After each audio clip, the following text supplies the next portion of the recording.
पूरी तरह से ये सरकार संविधान सम्मत अधिकारों को समाप्त कर रही है, संवैधानिक संस्थाओं को कमजोर कर रही है। वहां पर एक विचारधारा के लोग बैठते चले जा रहे हैं।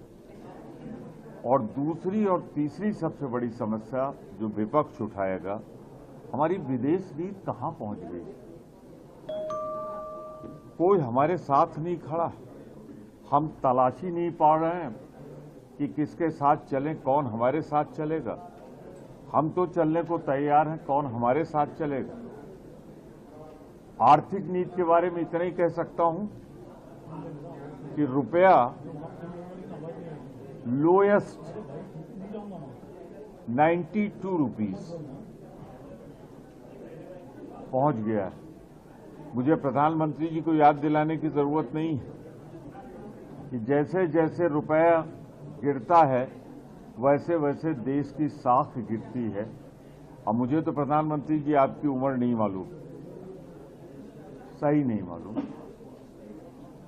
लेकिन रुपया तो अब आपकी उम्र के बहुत आगे निकल गया। जो खतरा आप मनमोहन सिंह जी को दिखाते थे, अब वो तो आपको पार कर गया।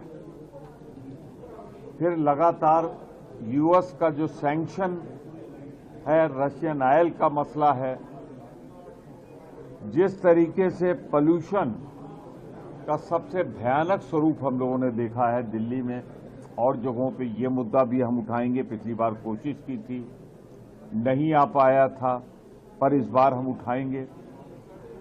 इंदौर की क्या हालत हुई, दुनिया का सबसे बड़ा शहर होने का दावा था, मौतें हुई।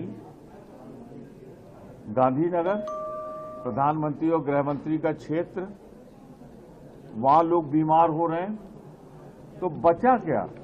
मैं समझता हूं, मेरे ख्याल से हर जगह ये सारी समस्याएं हैं। जम्मू कश्मीर में वादा था हम शीघ्र स्वायत्तता देंगे, राज्य स्टेटहुड बहाल करेंगे, वो नहीं हो रहा है। और सबसे बड़ा गंभीर संकट बेरोजगारी का एक ऐसे मोड़ पे पहुंच गया है जहां ये समझ में नहीं आता है कि हम युवाओं को उनका क्या भविष्य दे सकते। तो ये सारे मुद्दे हैं जो कुछ हम उठाएंगे, कुछ इंडिया गठबंधन में शामिल लोग उठाएंगे, कुछ अन्य दल उठा रहे हैं। पर मैंने एक तस्वीर प्रस्तुत की है जो मुद्दे उभर कर सामने आए हैं।